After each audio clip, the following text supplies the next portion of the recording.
According to the AP, there are now 14 people dead as part of that terror attack that played out over the past few days. More than 100 are injured. We now want to bring in former NYPD officer, former Secret Service agent, and host of the Renegade Republican, Dan Bongino. Dan, these numbers keep going up. It is just heartbreaking, and time again we're seeing these types of vehicular attacks. You just heard there that report from Rob Schmidt in Times Square. Is this the right approach that we are taking here at home? Well, Abby, the approach is changing. I think it's clear at this point that the fireman approach, if we can call it that, isn't working. And what I mean by that is these attacks happen and then we put out the fire afterwards. That's not working anymore. We have to become arsonists. One of your prior guests brought up a great point. It is time to transition to an all-out, really a full-fledged effort at the local, state, and federal level to start developing HUMINT, short for Human Intelligence Sources. It's the only way to break up these plots in advance. Because what the difference between this and a 9/11 style plot, I want to be clear on this, is the 9/11 style plot required the attackers to get out of their communities, learn flight training, they had to go get money, they had to go contact people outside of their communities. To jump behind the wheel of a car and tragically mow people down, you can stay isolated for as long as possible and hold up in your cocoon and never leave an investigative footprint behind. You need sources to break these things up. Well, it does sound, Dan, according to the authorities over in Spain now, the goal of these terror strikes was mass casualties. They killed 14 so far, at least 15 are in critical condition. They injured 100. There were 2 terror strikes, one the guy in the white Fiat van in Barcelona, and then these 5 guys were in the fake suicide vests in the seaside city of Cambras, about 70 miles away from Barcelona. But it sounds like part of the cell blew up.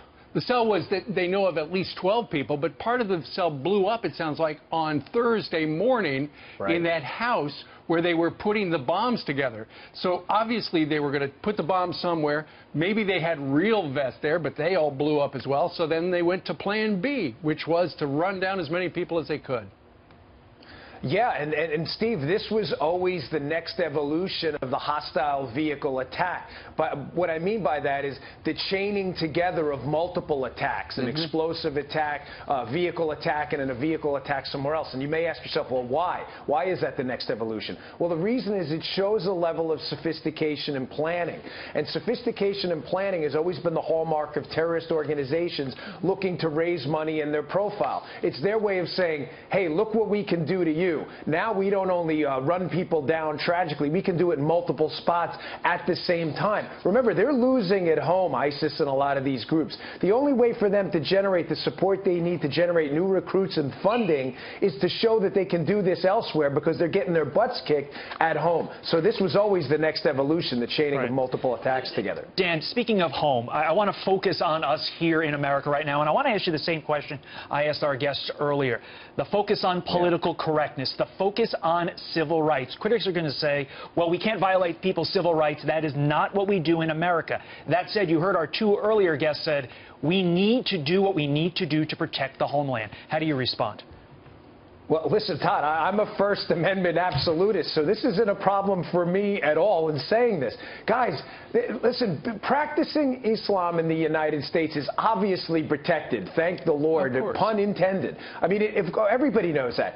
Practicing Islamic radicalism leading to terrorism is not a protected act in the United States. I mean, I can give you actual examples of how PC is hurting us right now. I mean, you had a plan in New York City a couple years ago where you had to generate, a pound of paperwork, if not more, to go surveil a mosque. Now, that's insane. I mean, obviously, there's no need to put cops in every mosque. Most mosques just do what they do, which is their religion, which is great, which is fine. But if you have someone in a mosque who says something that could lead to a terror attack or incites terror, and thankfully those incidents are rare, I don't understand. Why is that some kind of a protected class? I mean, if that happened in any other church, whatever it would be, Zoroastrianism or whatever it is, you'd have police officers and FBI agents in there tomorrow. This political correctness is absurd. I mean, you saw it with the refugee crisis as well. Right. Where, God forbid, you mentioned the fact that we couldn't vet refugees, you were immediately painted as some kind of phobophobe or ist or something, or a racist or something. It was insane. It was a reasonable argument to be had.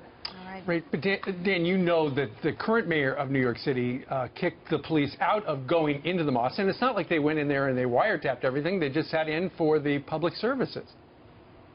Which anyone else can do, Steve. Right. So let me get this straight. You put a badge on and automatically you're barred at the front door. I mean, it was a public place. It's an absolutely outrageous approach, and it's totally unnecessary. And there's no question that kind of stuff puts Americans in danger. All right, Dan Bongino, great to have you on this morning. Always appreciate your perspective.